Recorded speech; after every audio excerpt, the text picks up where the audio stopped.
สบายดีพี่น้องปองปายมาพอกันทีหนึ่ง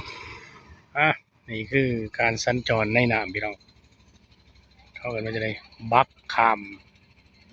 รถจักรหรือมอเตอร์ไซค์มามอเตอร์ไซค์กันสิขามบักหน่อยจะเป็นรถใหญ่กันนี่ขามบักใหญ่พี่น้องนี่เพิ่นกำลังเอาบักใหญ่นี่ไปใส่รถรถ6 ล้อหรือจะเป็นฮุนไดหรือว่าเป็นพวกกระบะวีโก้หรือว่าจะเป็น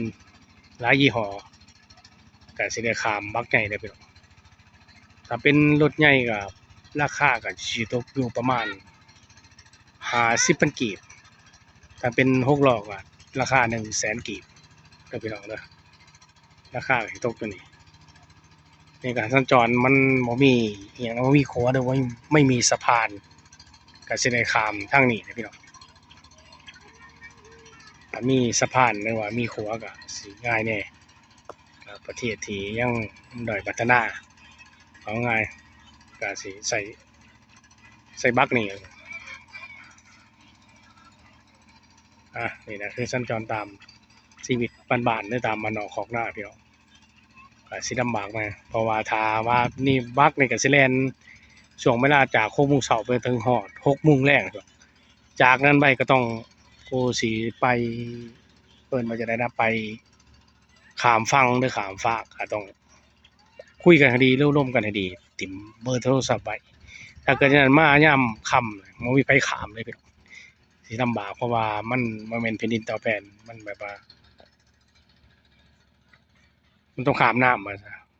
แต่มันไม่มีสะพานบ่มีรั้วก็สิลำบากเลยพี่น้องเอ้ย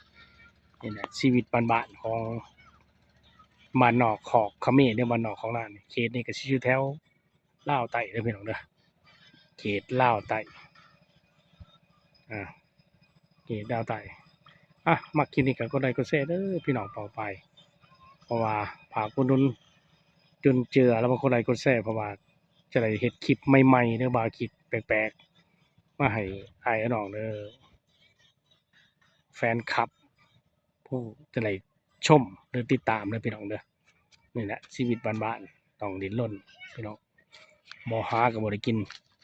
บ่เฮ็ดบ่นั่นก็บ่ไหลเด้อพี่น้องเอ้ยนี่แหละว่าชีวิตของบ้านๆ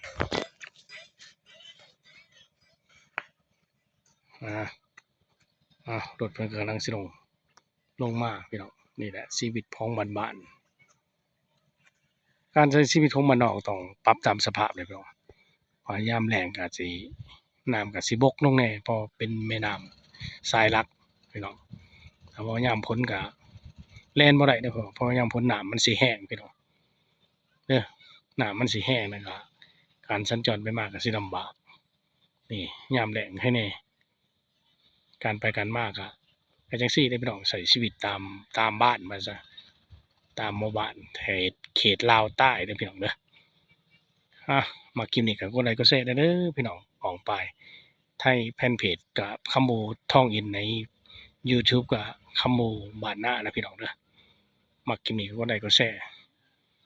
คลิปนี้ก็พอส่ำนี้เด้อพี่น้องน้องปองปายคำว่าสบายดี